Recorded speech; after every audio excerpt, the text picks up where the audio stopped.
아버지 이름이 거룩히 빛나시는 청어는 좀 근본적인 거고 또 절대적인 거라고 한다면 아버지 나라가 온다는 것은 예수님을 통하여 이 땅에서 실현되는 구체적인 어떤 것. 그래서 아버지 나라가 오시며 이 기도를 바치면서 주님의 기도 전체가 환히 밝아온다. 그래서 아버지 나라가 청원의 핵심이다.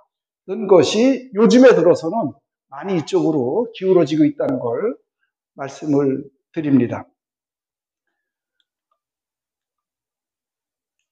그래서 우리가 지난주에 이제 하느님 나라, 천국에 대해서 잠깐은 말씀드렸어요. 근데 굉장히 중요한 건데도 사람들에게 설명하기는 마땅치 않은 천국, 또 하느님 나라에 대해서 우리가 이게 뭔지에 대해서 설명하기가 그렇게 쉽지는 않다는 거 말씀을 드렸어요. 그래서 이 하느님 나라가 우리가 오시노 하고 주님의 기도를 할 때마다 바치는데 이게 언제 오는 거냐? 오기는 온 거냐? 이렇게 2000년 동안 오시노 했는데 올 것인가? 그러면 그 하느님 나라를 맞이하면서 아니면 가야 될 거라면 우리가 해야 할 일은 뭔가? 이거를 이제 고민을 할 필요가 있는 거죠. 그래서 예수님이 이 땅에 오신 이유, 그리고 오셔서 말씀하신 그 핵심, 가르침의 핵심 메시지는 뭐냐? 이것이 아까 우리가 루카복음 4장 43절, 44절을 시작 기도로 바쳤습니다. 거기 보면은 그러죠? 예. 하느님 나라를 선포하기 위해서 이 땅에 오셨다고 예수님께서 스스로 말씀을 하셨고, 마테오 복음을 보면은 1장부터 28장까지로 마테오 복음이 구성되어 있는데, 그 중에서 5장부터 7장이 산상수훈이라고 이렇게 되어 있어요. 산상수훈이라는 그 제목으로 해서 5장부터 7장이 되어 있거든요. 그러니까 예수님 가르침을 그대로 모아놓은 거예요. 5장 전에는 예수님 태어나시고, 그 다음에 세례받으시고, 유혹받으시고, 제자를 뽑으신 거기까지가 4장이고, 5장부터 7장은 가르침을 아주 집약해놓은 이런 구성으로 해놓고, 그 다음에 8장부터는 끊임없이 고치는 거, 치유, 또 악령을 물리치는 거, 그거가 나오고, 그 다음에 지나가면서 뭘 했냐면, 주로 비유 말씀을 어디다 하셨느냐면은, 하느님 나라 설명하는데, 비유의 가르침이 나머지가 구성이 되어 있어요. 그러니까 5장에서 7장 가르침 가운데 첫 가르침이 5장 1절부터 나오죠. 그 유명한 행복선언이에요. 예수님의 첫 가르침. 공생활, 전도생활 시작을 하면서 처음으로 가르치신 것이 행복인데, 행복 8가지죠? 우리가 잘 알듯이 진복 8단 이렇게 배우는데, 그 진복 8단을 보면은 행복하여라 마음이 가난한 사람들 하늘나라가 그들의 것이다. 이렇게 하느님 나라 그쪽으로 행복을 연결시켜서 8단 중에서 진복 8단 중에서 무려 5가지가 하느님 나라와 연관이 되어 있는 거예요. 하느님의 땅을 차지하고 하느님의 자녀가 되고 그런 거가 8단을 구성을 하고 있죠.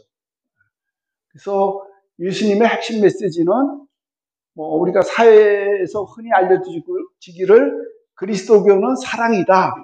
핵심은 사랑이다 이렇게 알고 있지만 그거보다 우선되는 것이 예수님은 하느님 나라를 선포하시기 위해서 이 땅에 오셨다는 것.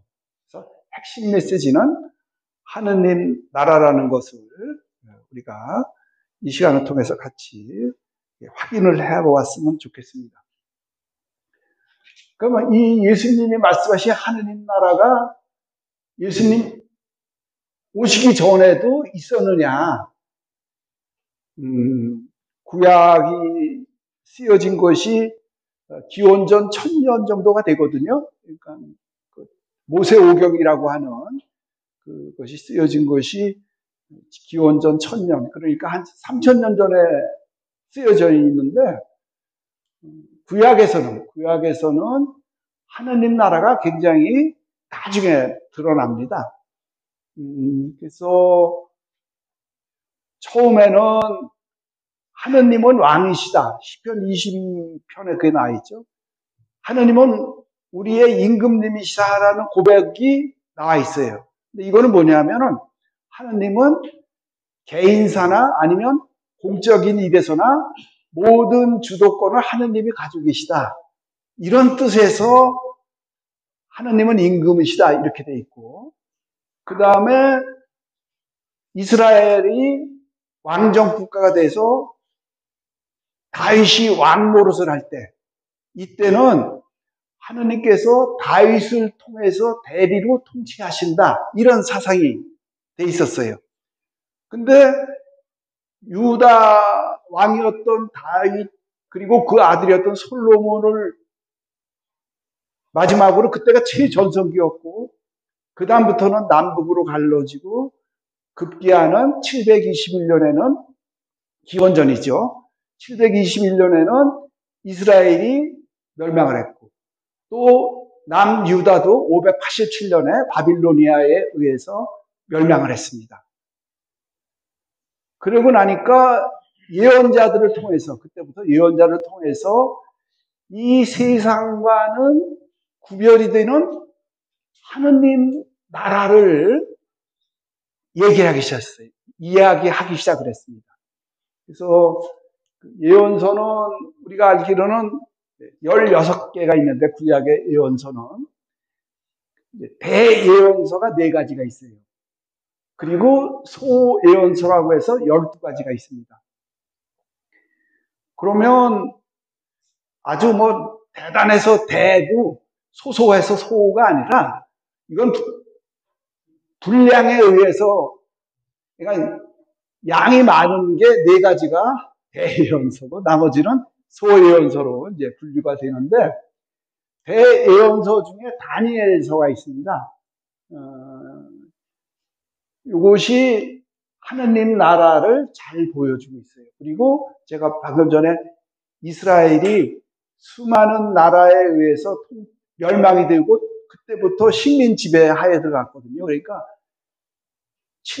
기원전 721년부터 멸망이 됐으니까 이스라엘은, 북이스라엘은 그때부터 식민 지배를 받았으니까, 그러니까 오늘날 우리가 알고 있는 이스라엘이 1947년에 건국이 됐거든요. 그러니까 굉장히 오랫동안 남의 나라에 있었던 거예요. 그러니까 그 시온이라는, 예루살렘으로 돌아가자는 시온이라는 그 신앙적인 그 전승이 없었으면 이스라엘은 이 지구상에서 당연히 없어졌어야 되는데, 그게 참 대단한 거죠. 여하튼 다니엘서를 보면은 그동안에 통치받았던 것에서 하느님의 통치가 시작되는 것이 드러납니다. 예수님은 그런 다니엘 전승을 알고 계셨던 것 같아요. 그래서 다니엘 예언서, 우리가 자주 못 찾아보는 건데 한번 찾아보도록 하겠습니다. 다니엘 예언서 7장 2절 보겠습니다. 다니엘이 말하였다. 내가 밤의 환시 속에서 앞을 보고 있었는데, 거기 밤에다가 동그라미나 밑줄을 하나 쳐주세요. 밤. 앞을 보고 있었는데 하늘에서 불어오는 네 바람이 큰 바다를 휘저었다. 네 바람. 그리고 큰 바다.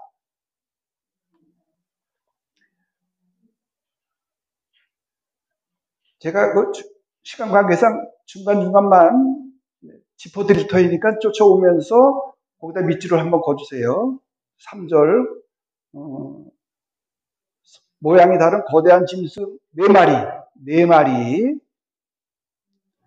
그 다음에 4절의 첫 번째 것은 사자. 사자의 밑줄. 그리고 5절 두 번째 짐승은 곰처럼 생겼다. 여기에 밑줄. 그리고 6절 다시 보니 표범의 밑줄. 7절을 보시면 그 뒤에 내가 계속 밤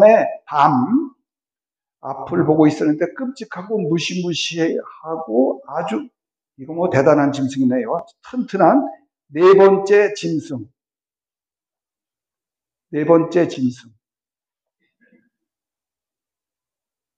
그래서 그 7절 끝으로 가보면은 앞에 모든 짐승과 다르게 생겼으며 뿔을 10개나 달고 있었다.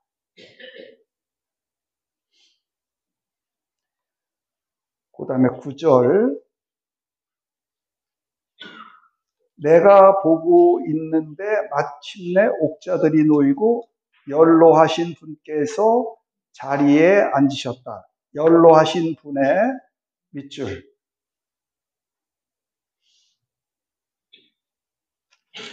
그리고 13절 내가 이렇게 밤에 환시 속에서 앞을 보고 있는데 거기서부터 14절 끝까지를 함께 읽어보도록 하겠습니다.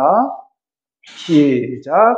사람의 아들 같은 이가 하늘의 구름을 타고 나타나 연로하신 분께 가자 그분 앞으로 인도되었다. 예. 그래서 지금까지 2절부터 14절까지를 함께 눈으로 보고 읽어보기도 했습니다. 이제 그 짐승 셋 그리고 무시무시한 짐승까지 4개가 나오는데 이것은 이스라엘을 그동안에 식민 지배했던 바빌로니아, 메디아, 페르시아, 오늘날 이란이죠. 그리고 그렇게 무시무시하다는 것은 그리스, 알렉산더 대왕의 마케도니아, 그러니까 제국이죠, 일종의. 여기 통치가 가장 심했어요. 왜냐하면 그 앞에는 유다교 종교를 허용해 줬거든요. 근데 그리스 식민 통치하였을 때는 이거를 금했습니다. 오히려 자기네 우상 앞에 가서 절을 해라고 막 그랬죠. 그것을 나타내는 거고. 그런데 그 9절에서 연로하신 분께서 연로가 나오고 그다음에 13절 함께 읽었던 데도 보면은 그 연로하신 분께 가자 그분 앞으로 인도되었다 이렇게 되는데 여기서 연로는 뭐냐 하면은 연로는 그 영원하신 분을 나타내는 거예요. 영원하신 분. 그러니까 뭐 우리 이제 삼위일체를 다 하니까 성부 아버지 이렇게 생각하면 좋겠습니다. 아버지. 네. 그래서 13절 우리가 읽었던 사람의 아들 같은 이가 하늘의 구름을 타고 나타나 이렇게 나오는데 이게 언제 읽혀지는 독서냐 하면 우리 전례력으로 맨 마지막 대림 일주일 전 주일이 뭔지 어떤 주일로 지난지 혹시 기억나세요? 그렇죠. 오늘 위의 임금이신 우리 주 예수 그리스도의 그리스도 왕 대축일 이거죠. 그래서 나해에 이게 읽혔습니다. 올해가 무슨 해? 가나다로 짰어요. 올해가 무슨 해예요? 예, 이건 어떻게 정했는지는 아시죠? 가나다. 반은 아시고 반은 모시는 것 같아갖고. 그러니까 횟수를 올해가 2025년이잖아요. 그죠? 이거를 3으로 나누는 거예요. 모든 횟수를 3으로 나눈 거예요. 3으로 나눠서 이제 여러분들 뭐 산순 잘했잖아요, 우리. 이게 암산이죠. 2025에서 나누기 할 때 맨 앞에 붙어 있잖아요. 20을 3으로 나누면 3, 6, 18 이런 식으로 해서 끄트머리 남는 게 3으로 나눠서 끄트머리 남는 게 하나면 무슨 해? 다해. 다해. 그리고 둘이 남으면 나해. 3이 남는 건 3으로 3이 남는 건 뭐 제로나 마찬가지죠. 3으로 똑 떨어지는 건 다해. 네, 그렇죠. 가나 다로 나눠서 이걸 주로 어디에 적용을 해요? 복음서에. 복음서에. 그래서 가해에는 마테오 복음을 주로 읽고 나해에는 마르코 복음, 올해 같은 해는 루카 복음을 주일미사죠. 주일미사를 중심으로 읽습니다. 그럼 요한 복음은 언제 읽어요? 땜빵? 요한 복음은 이제 특별한 시기에, 특별히 부활 시기, 그다음에 성탄 시기에 주로 많이 읽힙니다. 그래서 다 나해에 우리가 제일 독서로 읽히는 게 바로 사람의 아들 같은 이가 하늘의 구름을 타고 나타나. 이걸 왜 말씀 2절부터 읽었느냐 하면은 지금까지는 밤에 바다에서 올라오는 거예요. 지금까지 세상에 그 막강했던 모든 제국들은 이런 거죠. 짐승의 모양을 하고. 그런데 사람의 아들 같은 이가, 우린 뭐 그냥 예수님을, 메시아를 바로바로 연상을 할 수 있겠죠. 이가 바다에서 올라오는 게 아니라 하늘에서 내려오는 거예요. 짐승의 모습이 아니라 사람의 아들 같은 이가. 이게 이제 다른 거예요. 이게. 그분이 연로하신, 그러니까 성부께 인도되어 나갔고, 14절 보겠습니다. 그에게 통치권과 영광과 나라가 주어지고, 그 다음에 둘째 밑으로 내려와서 그의 통치는 영원한 통치로 사라지지 않고 그의 나라는 멸망하지 않는다. 이것이 다니엘서가 시대 배경은 600년경부터 시작이 되는데 이게 마지막으로 쓰여진 게 특별히 여기는 그리스 식민지 시대에 약 한 160년경입니다. 그러니까 예수님 오시기 전에 160년에 이런 하느님 나라가 다니엘서에 기록이 되어 있고, 이것이 이스라엘 사람들에게 하느님 나라에 대한 또 메시아의 대망 사상을 불러일으켰습니다. 그래서 많은 사람들은 약 600년 가까이 식민지 통치를 받고 있었으니까 이 사람의 아들 같은 이가 오면은 그 식민 통치를 끝장낼 정치적인 메시아로 받아들였습니다. 그리고 일부 아주 작은 그룹인, 혹시 SNF라는 말은 들어보셨어요? 예, SNF라고 바로 세례자 요한이 그쪽 출신이야, 그쪽 파에 소속되어 있었다는 이야기를 주로 하죠. 예수님께 세례를 베푼 세례자 요한은 SNF파에 있었다. 이제 이런 것이 대부분 신약의 학자들이 주장을 하고 있죠.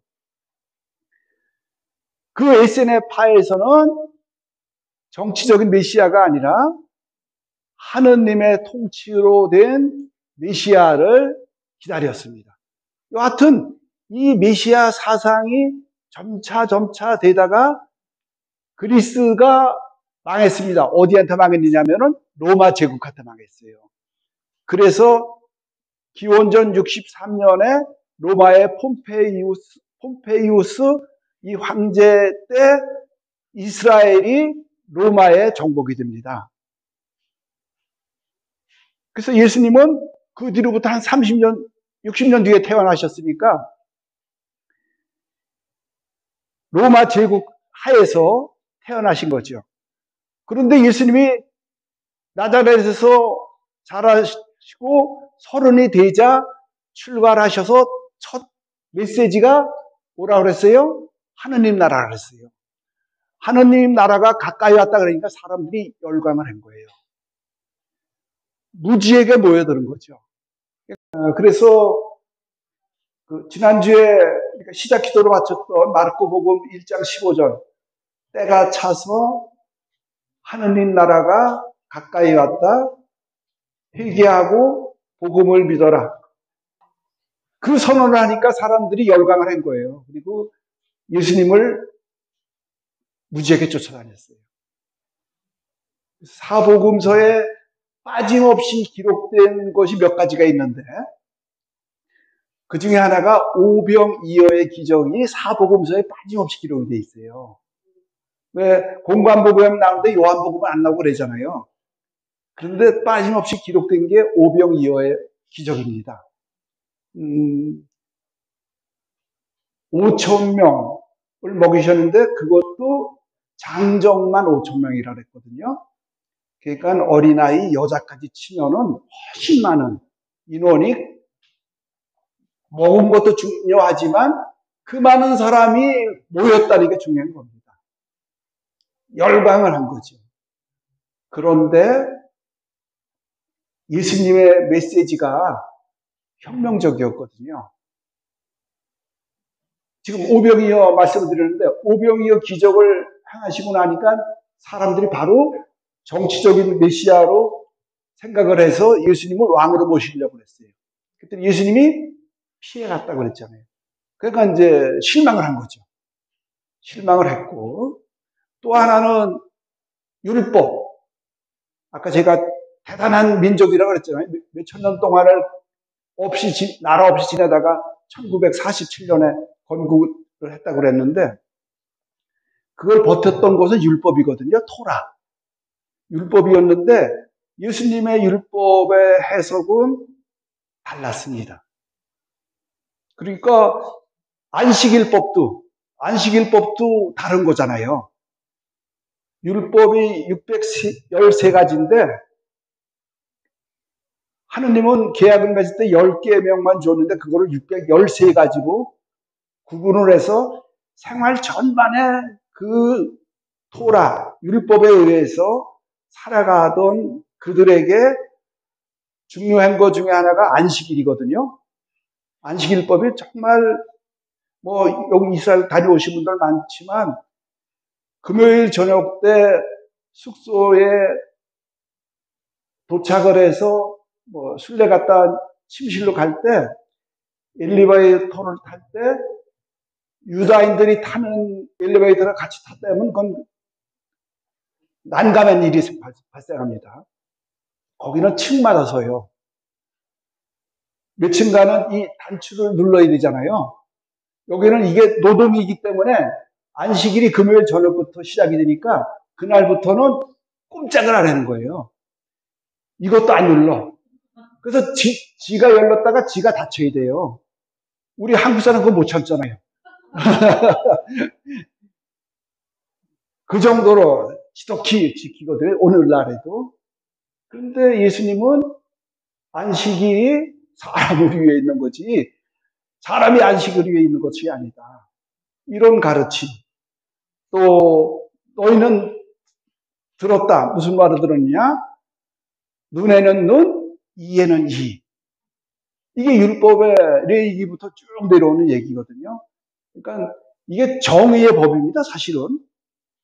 눈에는 눈, 이에는 이. 당한 만큼만 갚으라는 얘기예요. 근데 사람의 심리는 되게 그렇죠. 대로받고 말로 갚아야 속이 시원하다고요. 근데 예수님은 그러면 안 된다는 거죠. 그러면서 누가 오른뺨을 치거든 뭐라 그랬어요? 나도 오른뺨을 쳐줘라 이제 그렇게 말씀 안 하시고 누가 오른뺨을 치거든 뭐라 어딜 대라래요? 다행스럽게도 성경에는 왼쪽 뺨을 대라는 얘기는 없습니다. 다른 뺨이에요. 그냥 내 뺨 대지 말고 옆에 인간. 근데 그거 따지고 보면은 그렇다 그러더라고요. 내가 오른뺨을 맞기 위해서는 상대가 나를 어떻게 쳐야 돼요? 되게 오른손잡이가 상대 오른뺨을 때리면 어떻게 쳐야 돼요? 이렇게 쳐야 되는 거예요, 그죠? 이거 별거 아니겠네, 이렇게 생각하잖아요. 근데 그쪽에서 최고의 치욕은 손등으로 맞는 거랍니다. 여하튼, 예수님은 그렇게 가르친 거예요. 그러니까 이게 안 맞는 거예요. 열광이 냉정으로 바뀐 거죠. 사람들이 떠나기 시작을 했습니다. 그래서 예수님이 순환 일주일 때 예루살렘에 입성을 하죠. 우리 성지주일 그때 지내잖아요. 그럴 때 혹시나 하고 사람들이 또 몰려오죠. 그래서 겉옷을 깔고 종려가지를 흔들면서 우리가 미사 때마다 외치는 거룩하시도다를 거기서 하잖아요. 그리고 우리도 그거 하고 성지를 집에 가져가잖아요. 그래서 어디다 걸어요? 네. 그걸 왜 거기다 걸어요? 그냥 거는 거니까.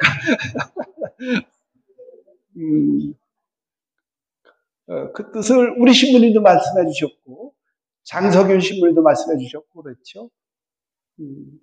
뭐 두 분 다 뭐 맞는 말씀이죠. 그러니까 예수님은 왕으로 우리가 이렇게 호산나를 외쳤으니까 우리의 왕은 주님이십니다. 이런 의미로 성지를 거기다 얹어놓는 거죠, 고상에. 그런데 더 좀 실감난 그 가르침은 장석윤 신부님께 좀 기억에 남습니다. 우리 인간이 그렇다는 거죠. 이스라엘 유태인들이 그렇게 환호에다가 금요일 날 빌라도 재판정에 모였던 군중들의 함성은 뭐로 바뀌었어요? 십자가에 못 박으십시오. 우리의 흔들리는 얄팍한 간사한 마음을 기억하라는 얘기죠.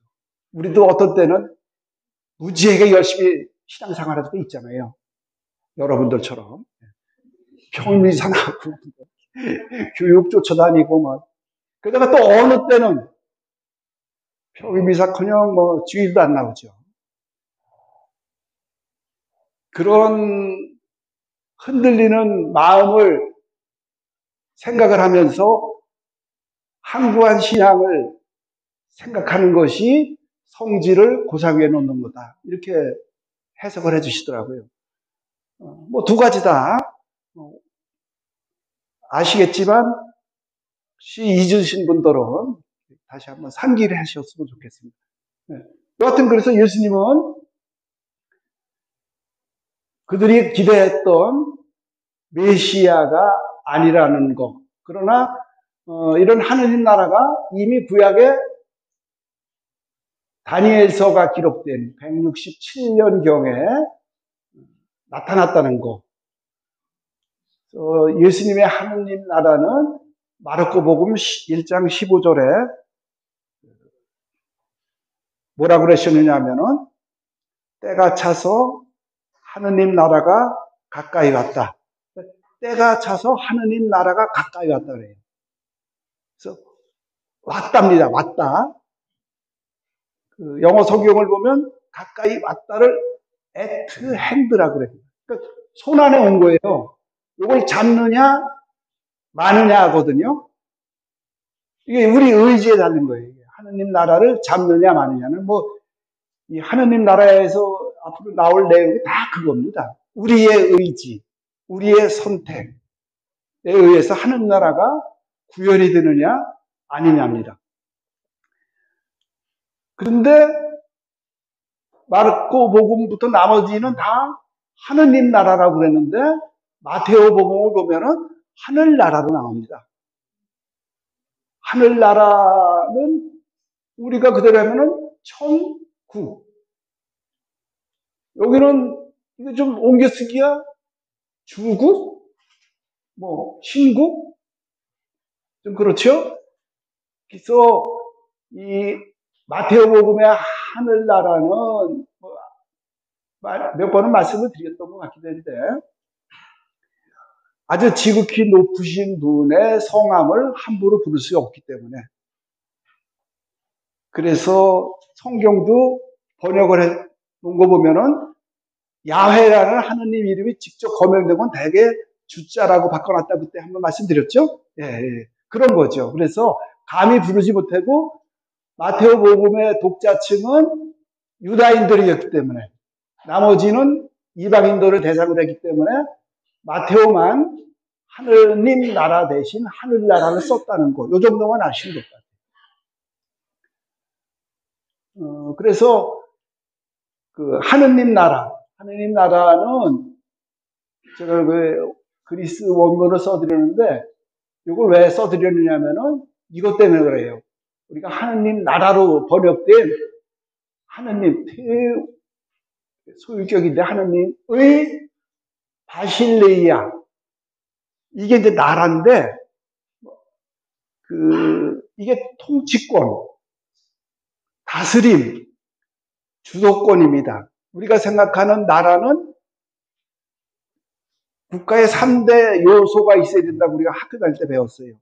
첫째가 국민이 있어야 되고, 두 번째가 영토가 있어야 되고, 세 번째가 주권이 있어야 한 나라가 되는데,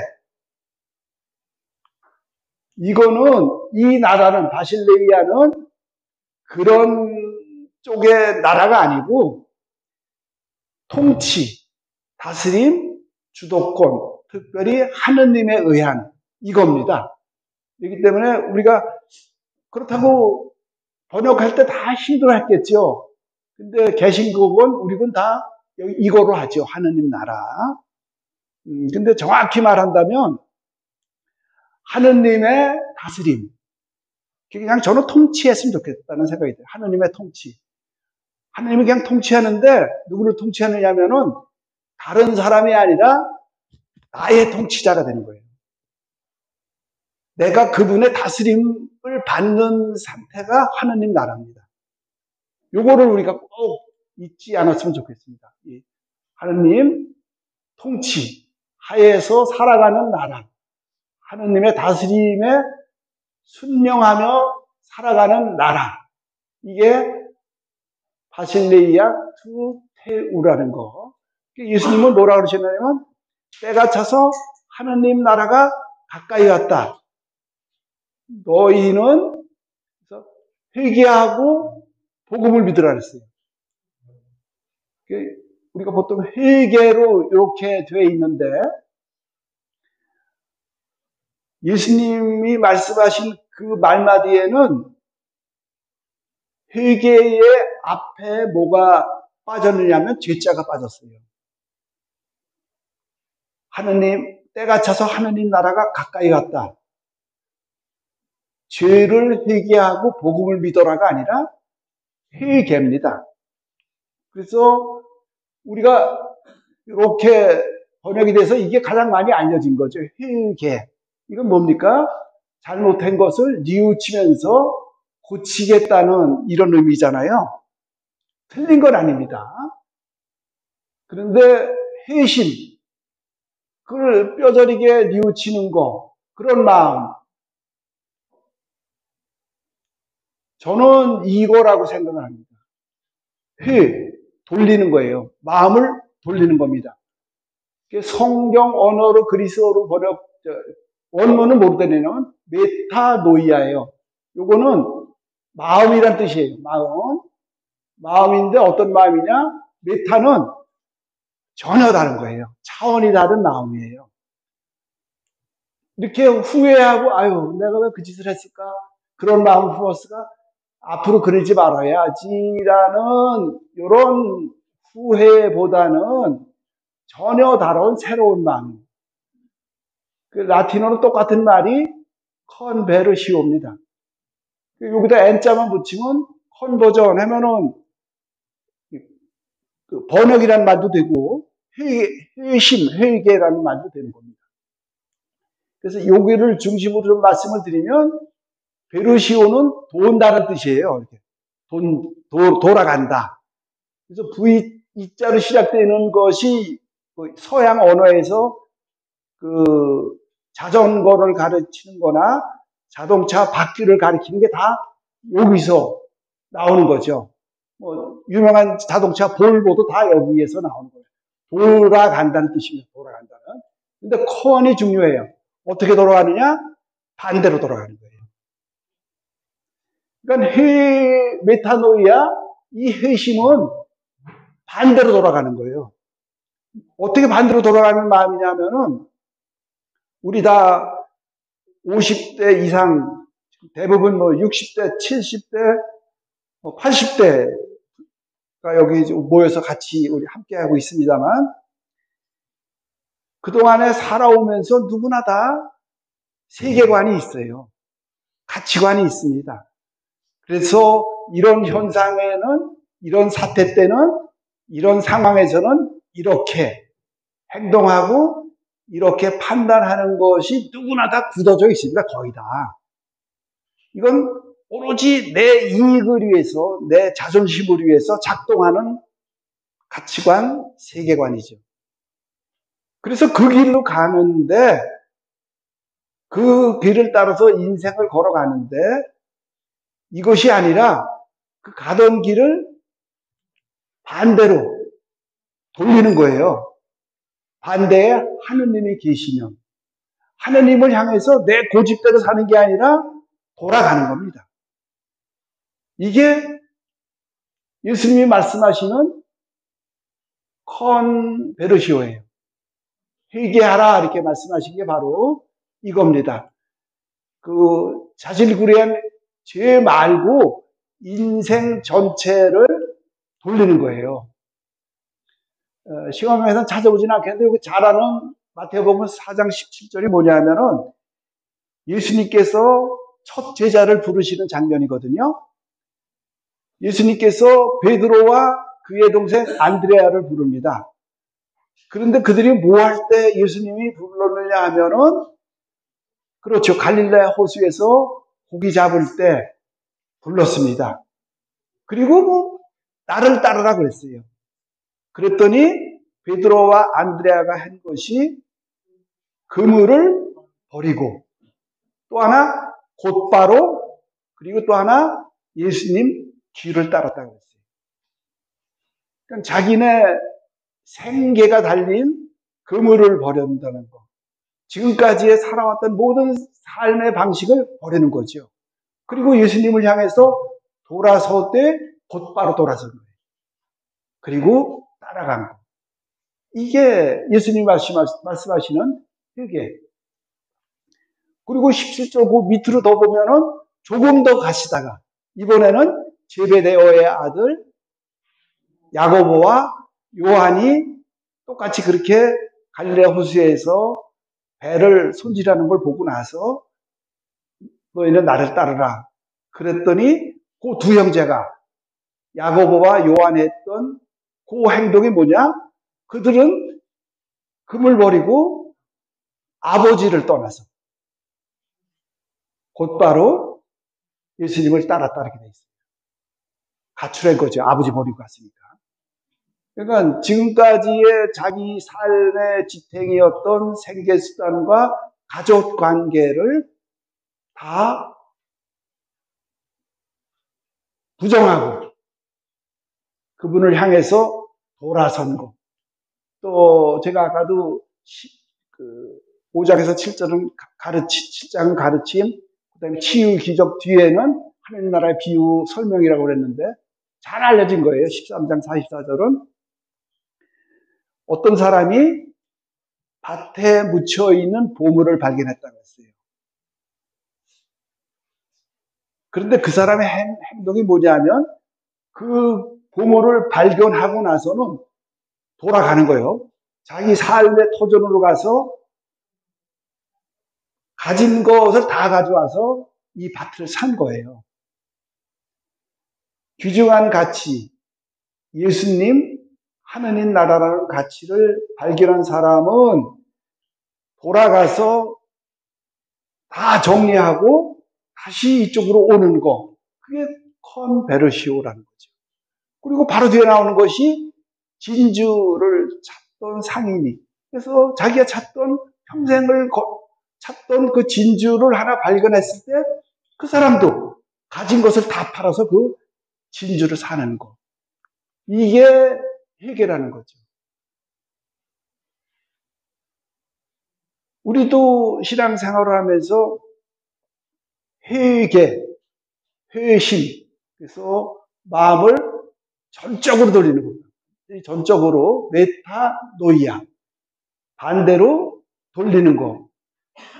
이런 요청을 하루에도 몇 번씩 받게 됩니다. 사실은. 이럴 때 타성에 젖어서 주저앉을 이런 경우가 많죠. 그때 회심을 하는 거. 특별히 그래도 하느님 바라보는 회심은 잘하는 편입니다. 적어도 여기 나와 계신 분들은 하느님과의 회심은 그래 이러면 안 되지 하면서 다시 하느님 떠올리는데, 예수님이 말씀하시는 회심은 이 수직뿐만 아니라 수평까지도 다 포함이 되는 거거든요. 하느님 사랑과 이웃 사랑을 동일시하셨던 분이기 때문에. 그래서 회심 중에 어려운 게 사람에게 돌아서는 겁니다. 무시하긴 쉽고 한번 무시하고 뿌리치고 나면은 다시 그 사람을 호의적으로 대하기 힘든 우리 연약한 모습, 솔직한 게 많잖아요. 이럴 때 회심을 해야 하느님 나라가 손 안에 온 것을 감지할 수 있다, 그 말이죠. 그래서 예수님은 그러시면서 회개하고 복음을 믿으라 그랬어요. 그래서 복음, 우리가 많이 듣게 되는 이 가스펠, 굿뉴스는 예수님하고 바오로 사도의 복음이 조금은 달라요. 예수님은 철저히 하느님 나라입니다. 그래서 회개하고 복음을 믿으라 그랬어요. 그분에게 복음은 하느님 나라가 가까이 옵니다. 근데 바오로 사도는 예수님의 죽음과 부활이에요. 바오로 사도 서간을 읽어보면 이게 끊임없이 나오죠. 그러니까 성경에 기록된 대로 예수님께서 우리를 위하여 순환하시고 죽으시고 특별히 부활하심으로써 우리를 구원하신, 의로움으로 이끄신 분으로서의 예수님, 그리고 그 소식이 굿뉴스 복음이라는 거죠. 이런 차이가 있다는 것만 좀 우리가 보면 되겠고요. 예수님은 때가 차서 하느님 나라가 왔다고 하셨는데 우리는 왜 기도할 때마다 오심여를 해야 되는가? 하느님 나라가 온 건가? 이렇게 의아하게 생각할 때가 많습니다. 그런데 요거는 꼭 같이 찾아봤으면 좋겠네요. 마태복음 12장 28절. 다 함께 읽어보겠습니다. 그러나 내가 하느님의 영으로 마귀들을 쫓아내는 것이면 하느님 나라가 이미 너희에게 와 있는 것이다. 네, 이미 와 있다 그러죠. 어느 때? 하느님의 영으로 마귀를 쫓아낼 때. 그러니까 예수님 마귀 쫓아내는 기적 많이 하셨잖아요. 그러면 예수님이니까 그렇다 치더라도 우리에게 있어서 하느님 나라는 어떤 거냐? 성령으로 말미암아 악령을 퇴치시키는 이러한 체험이 우리 안에 발생할 때, 이때 하느님 나라가 우리 안에 있는 거예요. 우리의 힘으로는 그거 못하거든요. 하느님의 영으로, 성령으로 나의 나쁜 행실, 생각, 그게 악령이죠.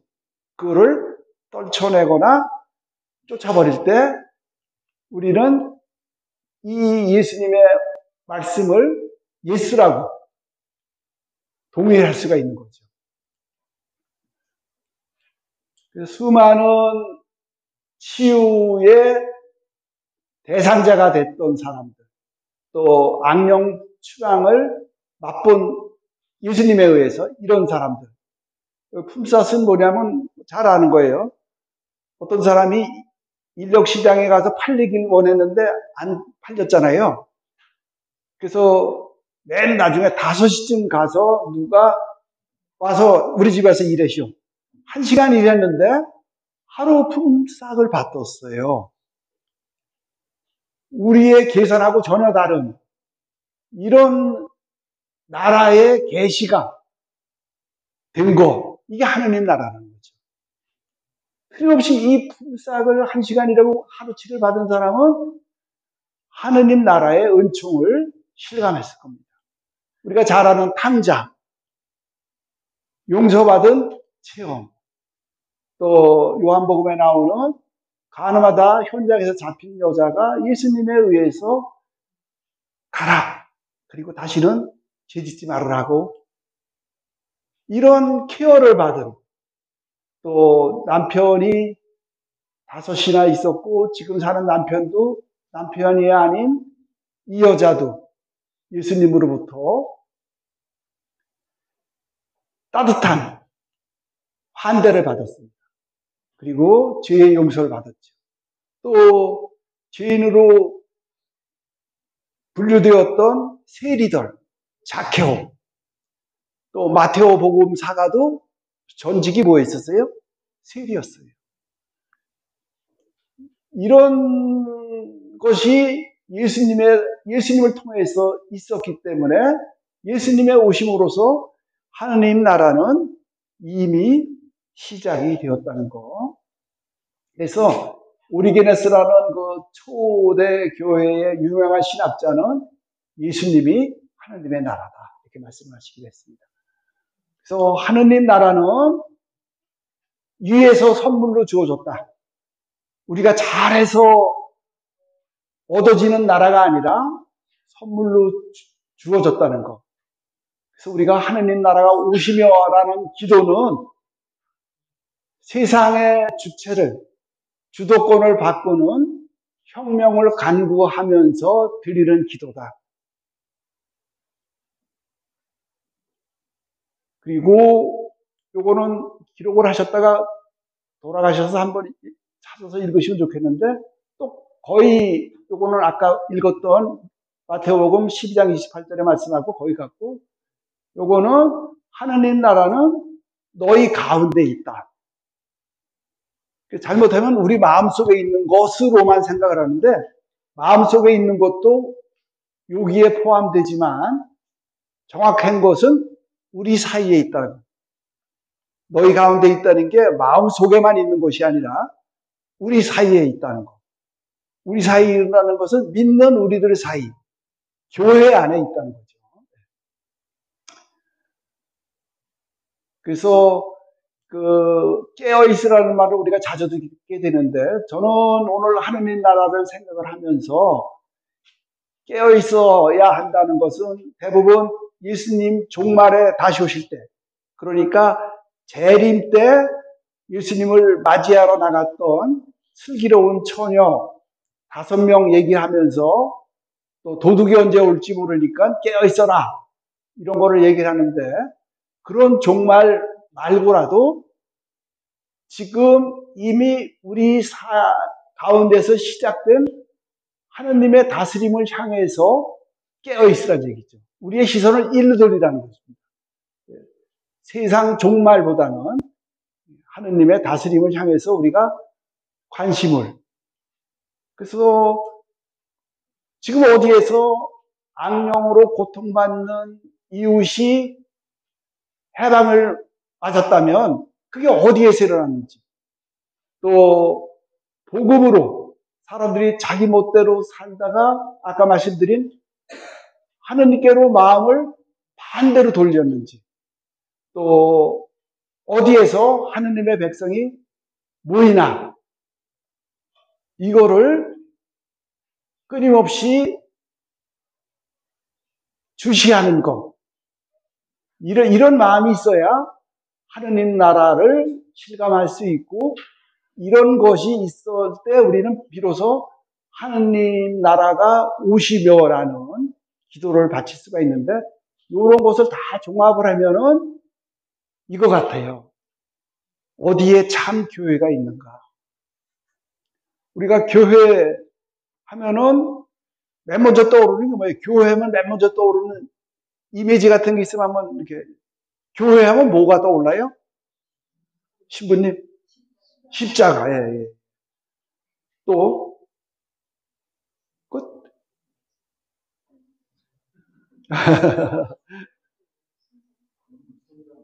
네, 뭐 십자가는 이제 지붕 꼭대기에 있어야 될 것 같고, 그 예배당, 성당은 언덕 위에 있어야 될 것 같고, 뭐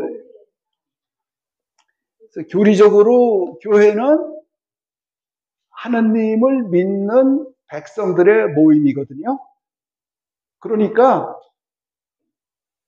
이런 현상들이 악령으로부터 해방을 맛보고 하느님께 돌아서는 회심이 일어나고 그리고 하느님의 백성이 모이는 참 교회가 우리 안흥성당 지금 생각하는 그것뿐만 아니라 여기에서도 그리고 가정교회에서도 나타나는 것 이거를 우리가 잊지 말아야 된다는 거죠. 그래서 교회의 구성원은 교족만 있다고 해서 세례받고 교족만 있다고 해서 다 교회에 하는 백성은 아니거든요. 보통 이제 네 가지로 나눕니다. 그래서 첫 번째가 교인이에요. 교인. 우리 지난주에 명목상의 그리스도인에 대해서 한번 같이 배웠잖아요. 세례만 받고 세례명만 있는 그리고 회심 전혀 안 하는 이런 교인이 있습니다. 그런가 하면은 신자가 있어요. 신자는 예수님이 구원자라는 사실을 믿고 구원을 나도 받았다고 기뻐하는 사람을 신자라고 합니다. 이것만 해도 다행이죠. 그런데 제자가 있습니다. 예, 제자는 그런 구원의 확신을 하고 한 가지가 더 뭐가 있냐면은 뭐 여기 여러분들 대부분이 지금 각 단체에서 또 소공동체에서 열심히 사시는 분들이잖아요. 봉사하시는 분들. 이분들을 제자라고 합니다. 그래서 따르는 사람들이죠. 함께. 그리고 마지막으로 사도. 이것은 사도라는 것은 예수님의 부활을 목격한 그 12사도뿐만 아니라 우리가 근래에 쓰이는 사도는 뭐냐 하면은 세례받고 구원을 확신하고 봉사할 뿐만 아니라 복음을 선포하는 신자가 비로소 사도죠. 그런 분들이 모인 교회가 참 교회라는 겁니다. 그래서 그 전례라는 말을 많이 쓰게 되는데 전례를 통해서 교회적 뭐라고 그러냐면은 하느님은 영광을 받으시고 우리 신자들은 성화된다 그랬어요. 전례. 그때 제가 작년 11월인가 그 전례부 모임 때 한번 잠깐 말씀드렸는데 우리가 흔히 듣는 전례인데 전례가 뭡니까 물으면 또 이게 설명하기가 막단치가 않아요. 전례 알긴 아는 것 같은데 남한테 설명하려면 좀 힘들고 그런 게 있어요. 전례라는 것은 네 가지 조건이 있어야 된다 그랬어요. 전례 행위가 되기 위해서는 교회로부터 위임을 받은 사람이 편하게 성직자죠. 성직자가 그냥 막 하는 기도가 아니라 교황청으로부터 인준을 받은 기도문을 가지고 그리고 혼자 하는 건 전례가 아니에요. 반드시 둘 이상이 모여서 그러니까 함께 공동으로죠. 뭐라느냐? 하느님께 드리는 예배를 전례라고 합니다. 이 전례가 교회를 통해서 이루어지는데 왜 우리는 전례를 해야 되는가? 우리는 전례를 통해서 아까 방금 말씀드렸지만 하나님께 영광들이 우리가 성화가 된다 그랬는데 이런 말이 있어요. 아우구스티누스 성인의 말씀인데 우리는 우리가 찬미하는 대상을 닮아간다. 우리는 알게 모르게 우리가 찬미하는 대상을 닮아간다는 거죠. 찬미를 하는 가운데. 그래서 거룩하신 하나님을 찬미 흠숭을 드리면 우리도 거룩함을 더해 받을 수가 있다는 거죠. 우리가 주님의 기도를 바치면 기도의 대상이신 예수님을 더 닮을 수가 있는 거예요. 이게 전례죠. 그러면 교회를 통해서 이루어지는 게 전례라고 그러는데 교회가 하느님 나라냐? 죄송합니다만 교회는 하느님 나라가 아닙니다. 잘 들으셔야 돼요. 교회는 세 종류가 있거든요. 우리가 지금 몸담고 있는 지상교회, 전투교회라고 하죠. 이 악과 싸우는 전투교회입니다. 지상교회는 하느님 나라가 아니에요. 또 여러 개가 있는 영혼들로 이루어진 정화교회. 여기도 하느님 나라가 아니죠. 천상교회가 있습니다. 세 번째가. 여기는 개선교회, 승리교회라고도 하죠. 이 나라는 하느님 나라죠. 그러나 우리가 보통 생각하는 이 지상교회는 하느님 나라가 아닙니다. 하느님 나라커녕 우리 주일에 사도신경 바칠 때 거룩하고 보편된 교회를 믿는다고 고백하잖아요. 우리가 거룩한 사람들만 모여 있는 것이 아니라는 거 뭐 솔직히 그죠? 설명 안 들어도 다 알죠? 내 주제부터 따지면 그렇죠. 그래서 격하게 동의를 해주시는데 죄인들의 모임입니다. 교회는 죄인들의 모임이에요. 이건 제 말이 아니라 교리적으로 그런 거예요. 그래서 아가서 1장 5절의 말씀을 보면은 가뭇하지만 어여쁩니다. 여기서 가뭇하면은 그 라틴 말로 니그라. 그러니까 우리 흑인은 없으시니까 검은 그 피비색깔 사람 니그로 하잖아요. 그게 바로 그거예요. 거뭇하지만 어여쁘대요. 교회가 그렇다는 거죠. 그래서 교회를 다른 한 표현으로 뭐라 그러냐면은 순결한 창녀라고 해요. 교회는 순결한 창녀다. 왜 순결한 창녀냐? 우리는 창녀처럼 수많은 죄의 역사, 죄 중에 있는 그런 처지지만 예수님을 통해서 우리가 순결한 배필로 선택을 받은 거예요. 코린토 후서 11장 2절의 말씀을 보면 정확히 나와 있잖아요. 우리가 그리스도의 정배가 되었다고. 그 정자가 깨끗하다는 정자죠. 그래서 죄인이지만 창녀지만 순결하다는 것.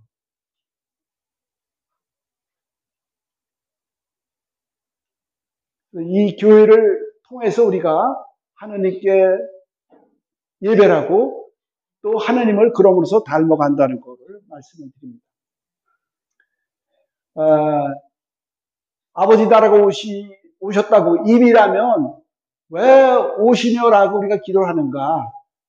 그것은 이미 시작은 됐지만 우리가 완성하기에는 힘들기 때문에 이거는 그 완성은 하느님께서 해 주셔야만 되겠기에 우리는 기도합니다.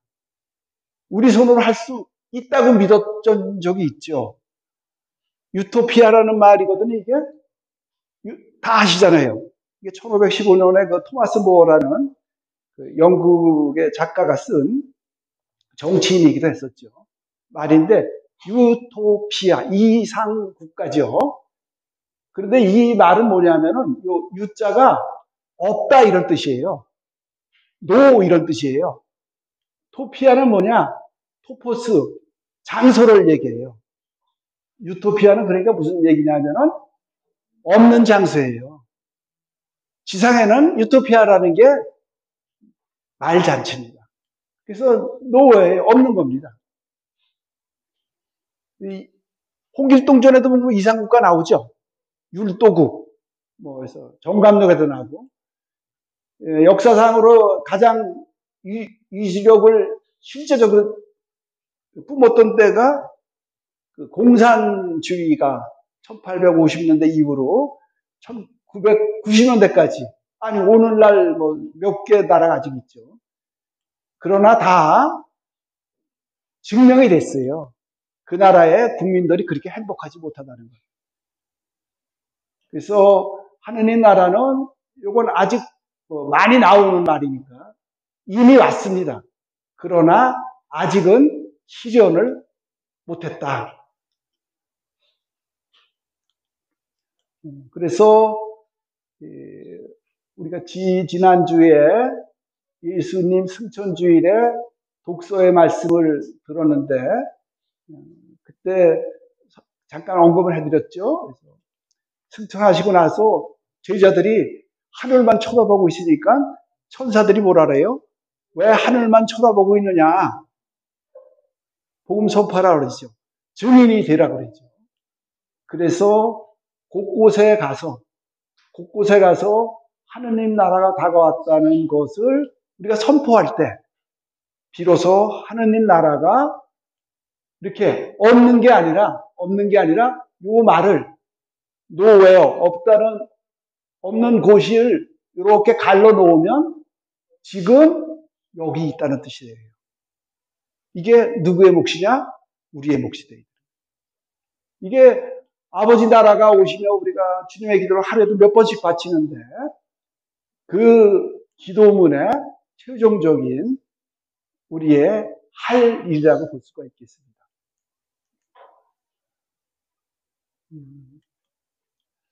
그래서 여기서 얘기하는 하느님 나라가 완성된다는 것은 종말이 아닙니다. 묵시록 21장 1절에 나오는 것처럼 땅과 하늘이 없어지는 게 아니라 거기는 뭐라고 되어 있냐면 새 하늘, 새 땅. 이게 뭐예요? 신천지죠. 신천지. 그래서 신천지예요. 괜찮죠? 이름은 잘 지은 것 같아요.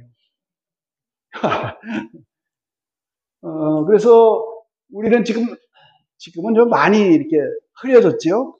인사말이 참미 예수님. 그 예비신자들 입교해보서 교리하면 꼭 그 인사를 나누거든요. 근데 좀 무색해요. 조금 지나서 뭐 여기서 나가서 보면은 전부 안녕하세요 해야지 참미 예수님 하시는 분이 없어 그래갖고.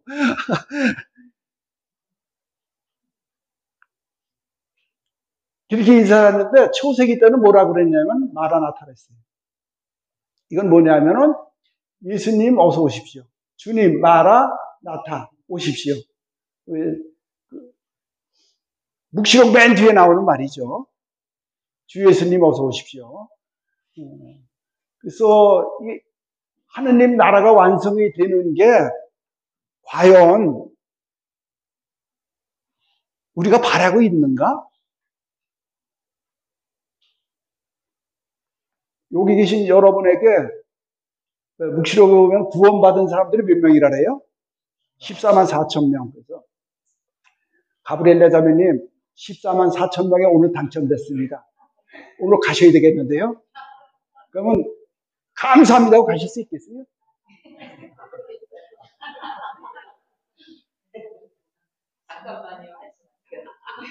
오늘이요? 지금요? 한번 물어야 될 거 아니에요? 그죠?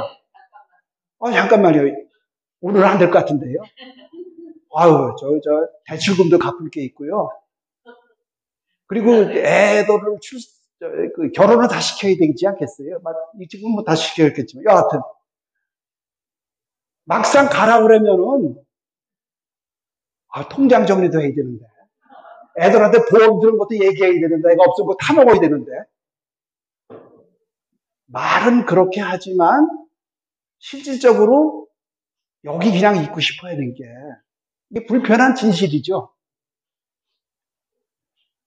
지난번에 성직자 부모 피정이 있어서, 배론에 가는데 신우식 신부님이 말씀을 하시는데 신우식 신부님 어머니가 80대 중반 좀 넘으셨는데 치매에 걸리셨대요. 착한 치매래요. 그래서 알아보긴 알아본대요. 그러면서 늘 말씀하시는 게 아이고 이제 뭐 이제껏 살았으니까 오늘 천국 가면 대박이지 뭐 대박이지 뭐. 그래서 신부님이 그러셨다잖아요. 제가 오늘 미사 낼 때 엄마 대박나게 미사 지향을 넣을까요? 그랬더니 아이 오늘은 말고